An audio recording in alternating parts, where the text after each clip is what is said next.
Good evening এমার বন্ধুরা। আমি একজন মেডিকেল রিপ্রেজেন্টেটিভ। আজ তোমাদের বড় দাদা বা ছোট ভাই হিসাবে মন থেকে একটা কথা বলতে চাই, যেটা সব এমার ভাই বা দাদার জন্য খুব দরকার। তাই আমার সঙ্গে থাকুন পুরোটা জানার জন্য। এই প্রফেশনে আমার প্রায় 14 বছর কেটে গেছে। এই সময়ে অনেক সিনিয়র, অনেক জুনিয়র এমার দাদা ভাইদের দেখেছিলাম, যাদের সাথে একদিন কাজ করেছিলাম, আজ তারা এই পৃথিবীতে নেই। আমরা সবাই জানি আমাদের কাজ মানে রাস্তা, রোদ, বৃষ্টি, ট্রাফিক আর প্রতিদিন মোটর সাইকেল নিয়ে ছুটে চলা। কিন্তু দুর্ঘটনা কখন হবে কেউ জানে না, কারণ মৃত্যু কখনো বলে আসে না।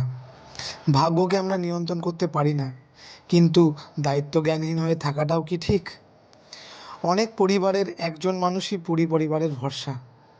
সেই মানুষটা যদি হঠাৎ না থাকে, তাহলে শুধু একজন মানুষ হারায় না, একটা পরিবার তাদের ভবিষ্যৎ হারায়।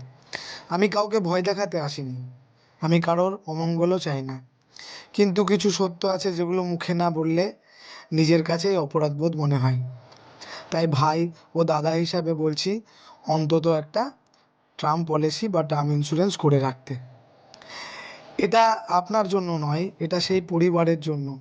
এটা আপনার স্ত্রী, আপনার সন্তান, আপনার পরিবারের শান্তির জন্য। আমি নতুনদের চাপ দিচ্ছি না, কিন্তু যারা কিছুটা সময় এই প্রফেশনে কাটিয়েছেন, যাদের স্যালারি একটু বেড়েছে, যারা ভবিষ্যতের কথা ভাবতে শুরু করেছেন, এই কথাটা বিশেষ করে তাদের জন্য। আজ আপনি আছেন বলেই পরিবার হাসছে, কাল যদি না থাকেন, এই একটা সিদ্ধান্তই আপনার পরিবারের কান্না কমাতে পারবে। যদি ভিডিওটা ভালো লাগে, শেয়ার করুন, কারণ একটা শেয়ার হয়তো কারো পরিবারের ভবিষ্যৎ বাঁচাতে পারে। পাশে থাকুন। ধন্যবাদ।